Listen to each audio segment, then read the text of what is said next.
The time's come to play here in my garden of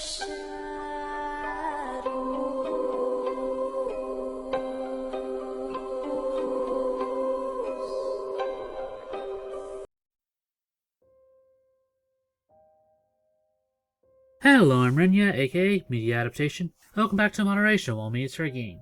And it's Friday, so that means it's time once again to talk about the supposedly lost 80s anime, Go for a Punch, aka Saki Sanobashi. Last week, some of our viewers asked us about the Discord, and I talked to the person running it, and I'll go ahead and put the information down in the description, if you want to look into it. A word of warning though, all trolls will be immediately banned. But we do have a few images to check out this week. The first one came quite literally as I sat down to record this. It came from a French commercial from the company Manga Entertainment. I did manage to find a second clip of her swimming naked on a Russian site, which they post her name as Kaio. So if you have any other information about this, of what anime it could be, then please tell us down in the comments below.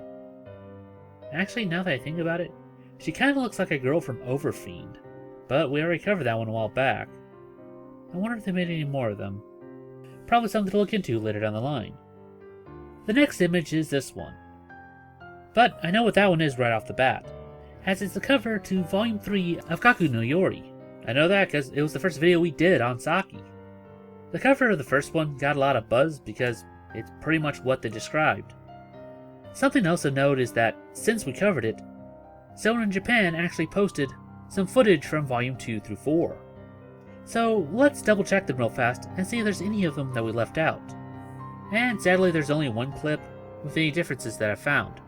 And it's about a pair of bullies that are chasing down their target. He ducks into a tunnel, so the pair decide to cut through an old service tunnel. But as they go in, the shadows start to twist, and then turn into fallen soldiers, replaying their age-old battle.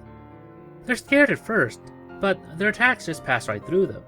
But they soon realize that the longer that they stay, the more solid these warriors become. And the pair barely manage to limp out in one piece. Another anime that we were asked to look at is 1983's Harmageddon. This one is generally poorly received in the West, for reasons I really can't put my finger on. Oh yeah, that was it. This film has gorgeous aesthetics, as the artist will later go on to work on Akira. But it's based on a set of novels, and anytime that happens, especially when you try to condense 3 of them into one, plot and characters tend to get left out. And speaking of which, it involves psychic warriors fighting against a cosmic space horror. How do you mess that up? Easy, by adding even more characters at the last minute and trying to shoehorn in some sort of Captain Planet message.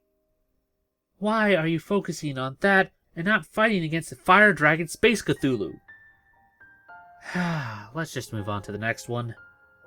And some reviewers asked us to continue our look into the list of hentai, which takes us up to 1985, with one called Surfing Dreaming.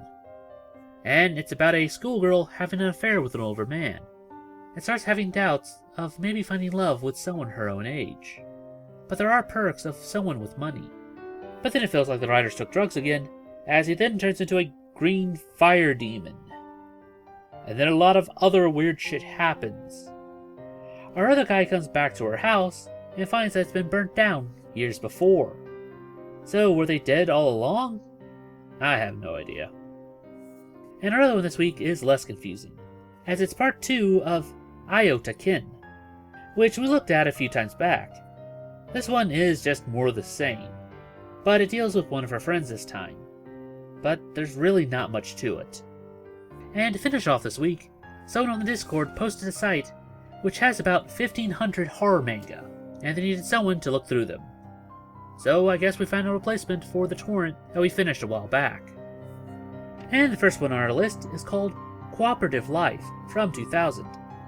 And it's about a girl that lives with a monster that keeps demanding that she brings back meat, or else she'll be next. So she's forced to attack stray animals to try and save her life. But then a stalker follows her home. But to the monster, meat is meat. But killing humans also comes with its own advantages, and she can finally afford to eat real food. So she starts purposely leading others to their death. And after a while, it becomes hard to determine which of them is worse of a monster. And our last one for this week is from the book called Dangerous Female Teacher, again from 2000, but done in a much older art style. This one is an anthology format, and only one of the stories was ever translated, and it is called The Scent of Death. Our titular teacher sells different powerful items to people who can pay their price, and this time it's a small perfume bottle that will drive the subject's mind insane until they kill themselves. But it comes with a warning to not overuse it. But of course our kid doesn't listen and takes revenge over all his bullies.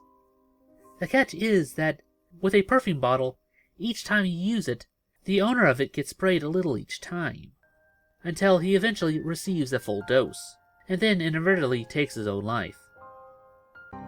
And that about does it for this video. If you have any other ideas like Saki made into a video, then please post it down in the comments below, and we'll add it to our next viewer request week. It's now time for the part of the show where we ask you to help us appease the YouTube algorithm by dropping a like, share, or comment. It helps out much more than you'd think. And if you haven't subscribed yet, then it's very much appreciated. And if you'd like to support this channel, then please visit our Patreon. Link will be down in the description below. Even if you can't give a lot, every little bit helps. Oh, we also started up a Let's Play channel. So if you want to see us try out some horror games, then feel free to stop on by. Link will be in the card as well as in the description. And I guess I'll see you in the next one. Anyway, I'm Runya. And I'm Ada. Remind you to take life in moderation. Weep not, poor children, for life is this way.